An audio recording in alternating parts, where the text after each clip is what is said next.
ہر کوئی دنیا سے جاتے ہوئے اولاد یاد کرتا ہے. میرے باپ اچانک اللہ نے موت دی، ہارٹ اٹیک ہوا، ٹھیک ٹھاک تھے، اچانک. تو ایک میری بہن لاہور تھی، ایک فیصل آباد. تو میرے باپ آخر وقت تک کہتے رہے میری بیٹیاں تو بلا دو، اور میری دھیاں تو لے آؤ، اور میری دھیاں تو ملا دیو، میری بچیاں تو ملا دیو. اور یہ کہتے کہتے دنیا سے چلے گئے.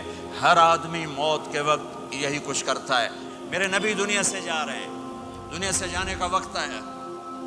12 ربیع الاول ہے، پیر کا دن ہے، 7 جون ہے، 11 ہجری 633 عیسوی. جبریل نے آ کے صبح آپ نے ساری بیگمات کو بلایا، رخصت فرمایا ملاقات کی. بیٹے کو بلایا، کان میں کہا میں جا رہا ہوں. وہ رونے لگی، کرو نہیں، سب سے پہلے تیری میری ملاقات ہو گئی. 6 ماہ بعد بیٹی بھی پہنچ گئی باپ کے پاس. پھر داماد کو بلایا، ان کا سر اپنی گود میں رکھا، کمر پہ ہاتھ پھیرا، دعا دی، رخصت فرمایا. آخر میں اپنی آنکھوں کی ٹھنڈک کو بلایا. کون؟ حسن اور حسین. کہ میری آنکھوں کی ٹھنڈک حسن اور حسین، میرے جنت کے پھول حسن اور حسین. یوں لیا اور ساتھ ہی آنسو ٹپ ٹپ ٹپ ٹپ ٹپ ٹپ. بیویوں کو جدا کیا، آنسو نہیں. بیٹی کو جدا کیا، آنسو نہیں. داماد کو جدا کیا، آنسو نہیں. جب بچوں کو جدا کرنے لگے تو یوں آنسو. ایک کو زہر میں تڑپتے دیکھا، ایک کا کٹا سر نیزے پہ چڑھتے دیکھا تو آنسو رک نہیں سکے. دعا نہیں کی، ہاتھ نہیں اٹھائے، اللہ کی تقدیر کے سپرد کر دیا. اولاد کو ذبح ہونے کے لیے تیار کر لیا کہ کل میری امت اولاد کے پیچھے جھوٹ نہ بولے، رشوت نہ لے، حرام کاروبار نہ چلائے، دھوکہ نہ دے، فراڈ نہ کرے. بچوں کو کہاں سے کھلائیں، بچوں کو کہاں سے پلائیں؟ کہ یہ میرا حسین کا سر کٹ کے نیزے پر چڑھا ہوا ہے. جب سب چلے گئے تو جبریل آ گئے. آپ نے فرمایا کیا ہوا؟ خاموش کھڑے تھے.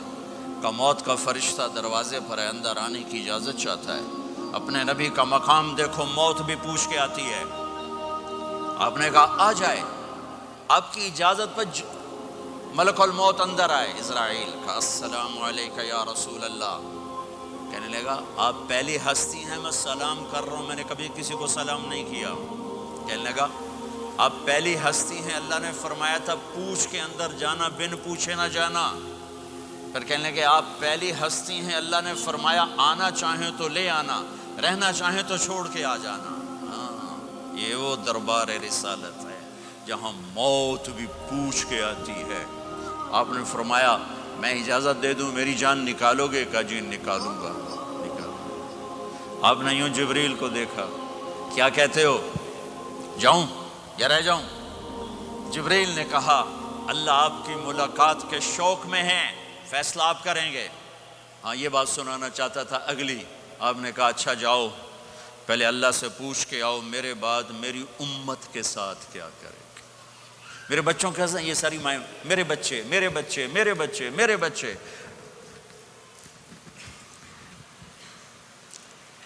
میرے نبی کو تو پتہ تھا کہ یہ تڑپ تڑپ کے ایک زہر میں جائے گا اور ایک کا سر کٹ کے نیزے پہ چڑھے گا. کیوں نہیں ان کے لیے ہاتھ اٹھائے؟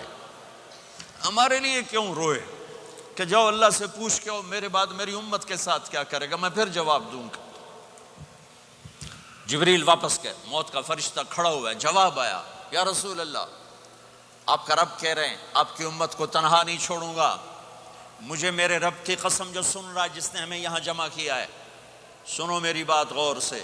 اگر میرے نبی یہ سوال نہ اٹھاتے تو آج میں اور آپ بھی بندر خنزیر میں بدل چکے ہوتے. میری اور رب کی کوئی رشتہ داری نہیں ہے. اس امت نے وہ سب کچھ کر دیا جو پہلی امتوں نے کیا، لیکن کون ہے جس نے عذابوں کو روکا ہوا؟ وہ میرے نبی کے آنسو، میرے نبی کی آہیں، میرے نبی کی دعائیں، میرے نبی کی فریادیں، میرے نبی کی تڑپ، میرے نبی کا رونا، میرے نبی کا پیٹ پہ پتھر باندھنا. اس نے روک دیا. کوئی نبی جاتے ہوئے امت کے لیے نہیں رویا. واحد نبی ہیں جو جاتے ہوئے امت کے لیے روئے، میری امت میری امت میری امت.